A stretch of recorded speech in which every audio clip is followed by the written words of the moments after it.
在11月19号，就在外界担忧东欧局势是否会因为这一次白俄罗斯和波兰的边界难民问题出现重大变故之际，美国人突然出手。俄媒航空新闻网的一条紧急消息显示，在白俄罗斯与拉脱维亚的接壤边境地区出现2架美国军机 MC-130J 和 CV-22B 轻转旋翼机，而在当天，有白俄边境驻守部队证实，有一支美军部队被空降在了边境地区。需要指出的是 ，MC-130J 可不是一般美国军队可以动用的运输机，这是美军专门为特种部队渗透作战、敌后破坏、斩首行动等任务研发的运输机，能够在较远的地方为特种部队提供情报支持和物资支援，甚至是火力支援。既然 MC-130J 在这里空投了部队，那么毫无疑问，这是一支美军的特种部队。在当前局势下，德军装甲部队快速在波兰境内集结，距离与白俄的边境不到66公里。美军又将特种部队空降到白俄罗斯，几乎就是已经准备好了一系列针对白俄罗斯的军事行动。这可不是危言耸听，北约是真的干过这种事的。在2020年的4月17号，有媒体就曝光，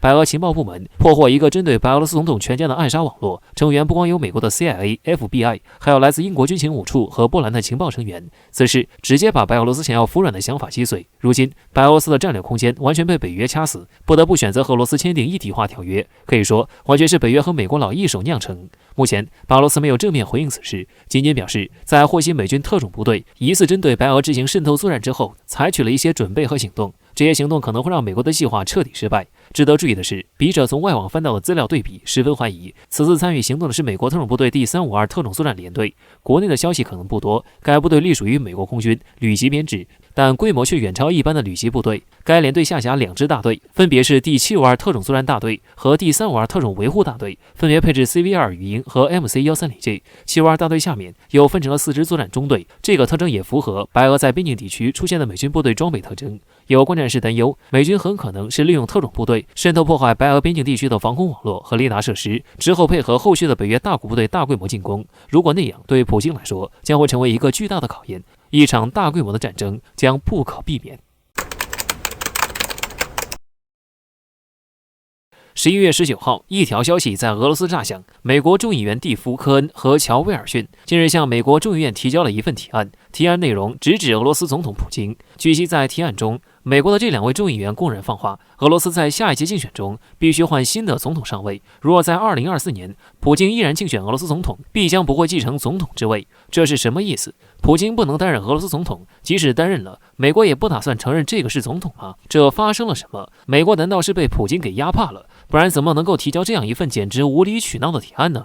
目前对于这件事，俄罗斯算是非常生气。俄联邦委员会副主席科萨谢夫直接公开表示，美国这是在明目张胆地干涉俄罗斯内政，如此行径是在破坏美俄间已经逐渐正常化的关系。而第一副主席贾巴罗夫更是直接放话，如果美国如此做了，那这必然会导致俄罗斯和美国间的关系破裂。说实话，美国这次针对俄罗斯的手段确实挺出人意料的，毕竟目前国际社会上还真没听说过有其他国家不让另一个总统连任的，美国这算是开了先例了。难道美国真的是被俄罗斯给压怕了吗？认为如果普京继续担任俄罗斯总统，会给美国带来非常大的难堪吗？不得不说，普京总统果真是威名赫赫。为何美国人突然就如此不待见普京了呢？怎么说，最近美国和俄罗斯虽然在黑海几番对峙，但并没有非常直接的对抗，所以和双方在之前一度接近冷战的情况相比，如今确实非常良好了。那么问题来了，究竟发生了什么呢？需要注意的是，近日普京出席了俄罗斯外交部部务会扩大会议，并且在会议上，普京再次对中俄关系发表言论，表示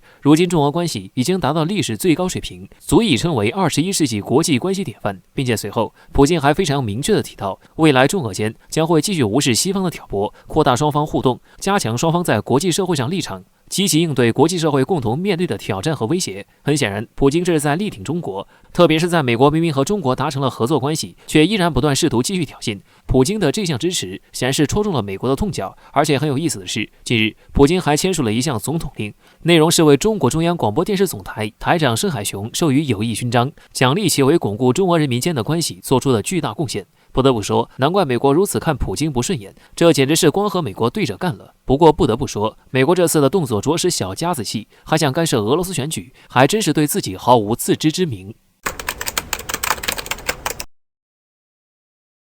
近几年来，中国无论是经济上还是军事上的迅速发展，都让西方国家感到了不安。为此，以美国为首的西方国家为了遏制住中国的快速发展，将涉台问题变成了他们牵制中国的有效工具，希望用这种方式来限制中国的发展。特别是美国老是装糊涂，企图利用这一手段限制中国发展的同时，又不突破中国的底线。于是乎，我们就能看到，美国现在的舆论分成了两派，一派是以拜登为首的美国政客，他们不希望在台海问题上与中国发生直接的冲突，所以不停地在口头上表示支持一中原则。而美国军方则是不停渲染解放军的武力威胁，就比方说，美国海军部长卡洛斯·德尔托罗认为，解放军是美军目前最大的威胁，以解放军目前在台海的行动，10年内必然会有大动作，一旦两岸统一，那届时解放军将直接威胁到亚太美军的安全，并给全球经济稳定带来严重影响。除此之外，德尔托罗还着重提到了中国海军的扩张速度过快，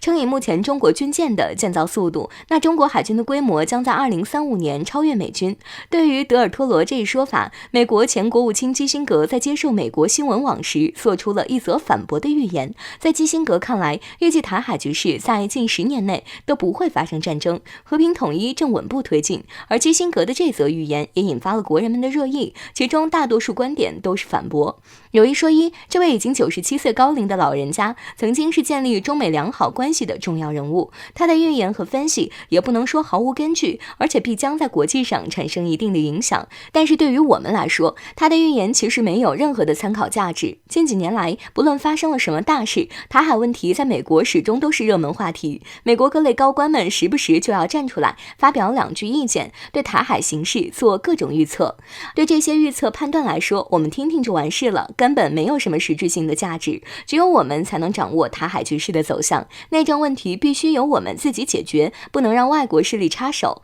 而且无论是合统还是武统，都是需要军事力量来保驾护航的，军事手段任何时候都是必杀技之一。希望台当局能及时醒悟过来，以和平方式重返祖国怀抱。如果不是解放军出动，那就是一锤定音。要知道，主动统一的话，台湾财政收入将尽其所能改善民生。官方现在已经发声称，统一后台湾民众年收入或可增加2万元以上。可要是被动统一的话，那到时候的财政收入必然是用于基建的恢复，而不是民生。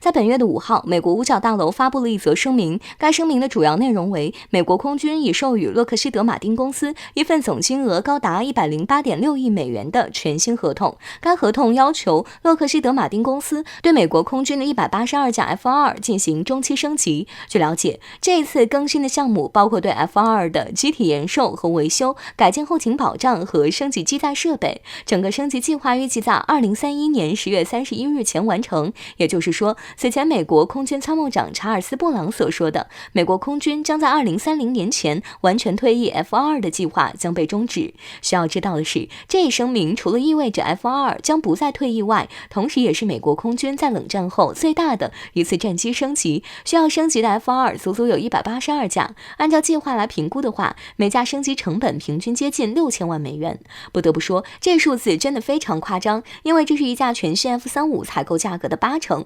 108.6亿美元，这笔资金足够美国空军购买135架 F-35，而且135架对于目前美军的产能来说是完全能够达到的。所以这一突如其来的行动让外界大吃一惊，这不是出尔反尔吗？毕竟 F-22早就说好了要在2030年前完全被淘汰的。对于美军这一操作，外界可以说是众说纷纭，但截至目前，美军方面都没有给出一个统一的说法。不过在近日 F-22最新亮相的形象中，似乎能找到一些端倪。19号的上午，有一位摄影师在美国的内华达州内利斯空军基地附近拍摄到了一架独一无二的 F-22战斗机。从外观上看，这种 F-22的涂层与之前的隐身涂层完全不同，甚至都没有相似之处。对此，有美国军事专家进行了深度的解析。一位专门研究五代机的研究员桑托斯·卡塞雷斯认为，这一次 F-22神秘镜面马赛克涂装曝光，主要透露出了2点信息。其一，这款 F-22的新涂装光或许是为了应对中国的激光武器而研究的。银色的反光能力在自然界中可以说是最强的，而且还能起到隐身的效果。若周围有云，光线较暗，经机身表面反射后，机身看起来也会比较灰暗，而且云层的阴影也会投射在机身上，从视觉效果上起到伪装的作用。其二，六代机的项目很有可能受挫了，所以才对 F22 升级，毕竟升级可比研发简单多了，而且在此基础上改进 F22 所使用的技术还能用在随后的第6代机上。何况 F22 的实际使用时间都不长，尽管在上个世纪80年代就开发出来了，但该战机的第一个量产型号直到2005年才投入使用，最后一款直到2012年才交付。可以说 F22 实际上还是比较年轻的，这次中期延寿后再服役20年没有任何问题。但不管美军为了升级 F22 做了怎样的准备，本质上主要都是为了防中国。